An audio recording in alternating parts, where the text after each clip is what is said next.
senior staff.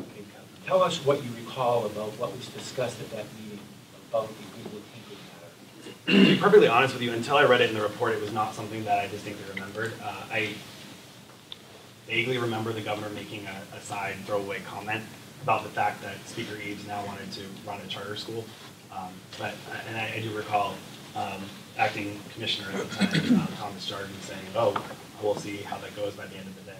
I think that was the extent of the conversation as it pertained to that matter. Sorry, what was that last part about? As reported in the Opega report, Commissioner Jardine did make a comment saying, "We'll see if that's still the case by the end of the day," because as your report indicates, I think you believe that the decision. Again, it's in your report. I don't know that. Sorry, I just couldn't hear what you said. The decision had been made.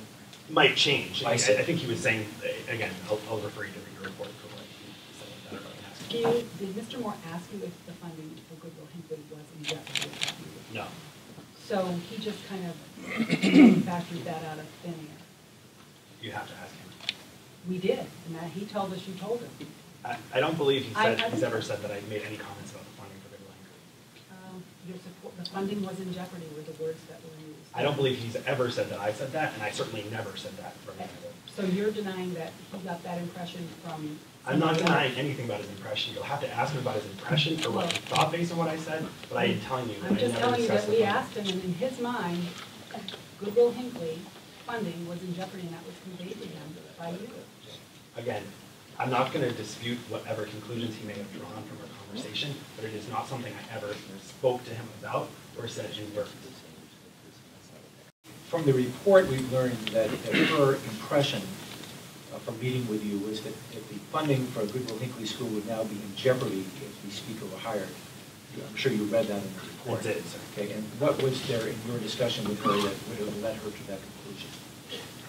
I think the question that she asked me most directly was whether I thought the governor would still be willing to speak at their commencement, and I said I couldn't confirm that at that time. I thought he might not want to. She said that she knew that Glenn Cummings would be speaking at the commencement as well, and wondered if that was a concern. I let her know that no, the governor had a lot of confidence in Glenn Cummings and in his leadership of the school, and I did not see that as a concern.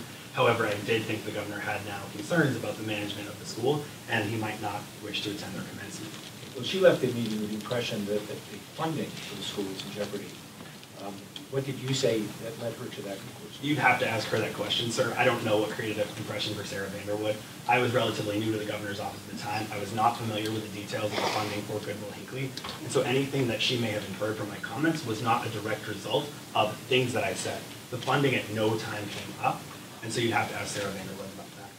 On June 23rd, that's when the speaker's attorney told Opega that the governor's chief counsel contacted him by telephone and informed him that she had conferred with the governor and he would not withdraw his threat. Now that's in the report. Is that a good characterization of what happened from your perspective?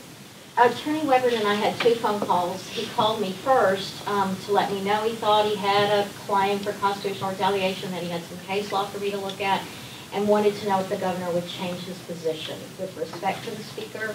I told him I would get back with him. So maybe on the 23rd is when I got back with him. Maybe we talked on the 22nd, I got back on the 23rd, or talked on the 23rd and I got back on the 24th, whatever. I got back with him, and I didn't say the governor won't withdraw his threat. I said the governor's not inclined to change his mind about the speaker. I do recall saying that specifically. So you specifically spoke to the governor then about the issue and asked him about it, or were you just giving that opinion based on yourself without talking to him at all?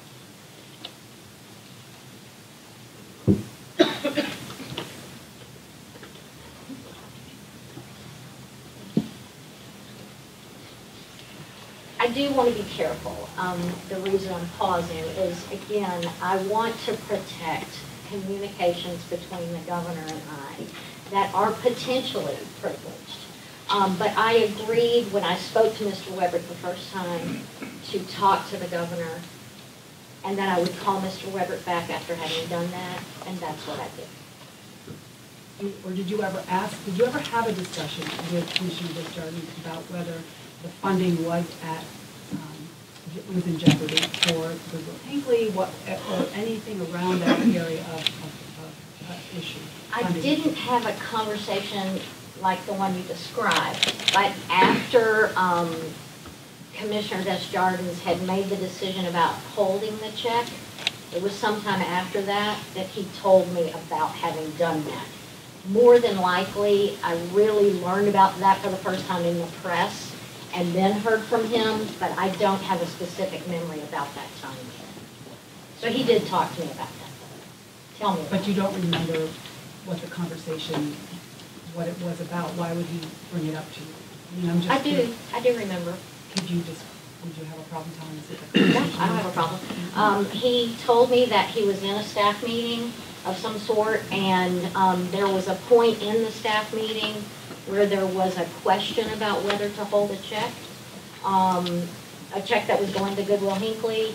I remember him saying, I paused for quite a while, and he told me his thought process was, it's easier to hold it than it would be to get it back, and that he then decided it should be held.